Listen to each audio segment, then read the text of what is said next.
Hello guys, girls global চ্যানেলের সবাইকে welcome. BTS এর ফায়ার গানটা শুনলে আমাদের মাথায় প্রথমে আসে পাওয়ারফুল বিট, এনার্জেটিক কোরিওগ্রাফি আর সেই আইকনিক ফায়ার মুহূর্তটা। কিন্তু তোমরা কি জানো, এই গানটার মধ্যে শুধু এক্সাইটমেন্ট নয়, লুকিয়ে আছে নিজের মতন করে বাঁচার একটা পাওয়ারফুল মেসেজ।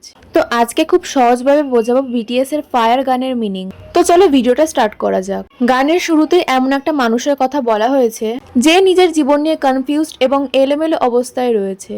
দিন শেষ হয়ে যাওয়ার পরে যেন সে নিজের পথ হারিয়ে ফেলেছে। অর্থাৎ জীবনে কখনো কখনো এমন সময় আসে যখন কোনো কিছুই ঠিকঠাক মনে হয় না। কিন্তু বিটিএস এখানেই থেমে যায় না। গানের সবথেকে ইম্পর্টেন্ট মেসেজের মধ্যে একটা হলো, অন্যরা তোমার জীবন নিয়ে কি বলছে সেটা সবসময় চিন্তা করার দরকার নেই। তোমার জীবন তাই নিজের মতন করে বাঁচো। সবাই তোমাকে পছন্দ করবে না, সবাই তোমার সিদ্ধান্তকে সমর্থন করবে না, কিন্তু তার মানে এই নয় তুমি নিজের পথ ছেড়ে দেবে।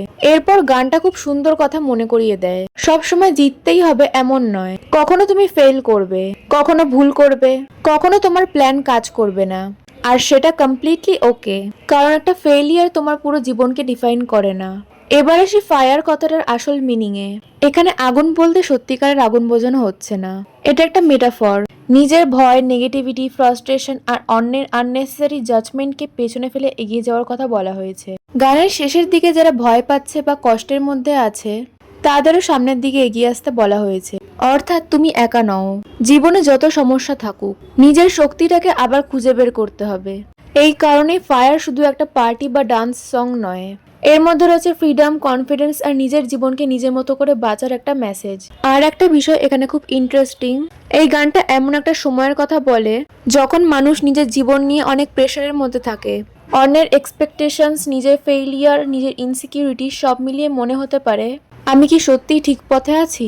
কিন্তু ফায়ারের মেসেজ হলো, এসব নেগেটিভ ফিলিং এর কাছে হেরে গেলে চলবে না। তোমার জার্নি অন্য কারো জার্নির মতো হতে হবে না। কেউ যদি তোমাকে জাজ করে এর মানে এই নয় যে সে তোমার চেয়ে তোমার জীবনটা বেশি ভালো বোঝে।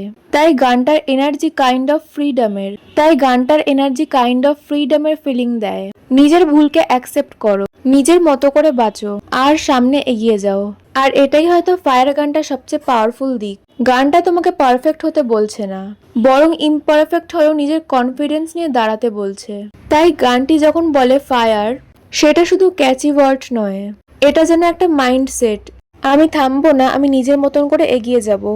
এই কারণে এত বছর পরও ফায়ার গানটা শুনলে একই এনার্জি অনুভব হয়। তাই পরের বার যখন বিটিএস এর ফায়ার গানটা শুনবে তখন শুধু বিট আর কোরিওগ্রাফি অনুভব করো না, গানটার মেসেজের কথাও মনে রেখো। নিজের মতো বাঁচো, ভুল থেকে শেখো, আর যখন জীবন কঠিন হয়ে যায় let your self burn bright. তো গাইস, আজকে ভিডিওটা এ পর্যন্তই। ভালো লাগলে একটি লাইক এবং চ্যানেলটি সাবস্ক্রাইব করে দিও। Thank you.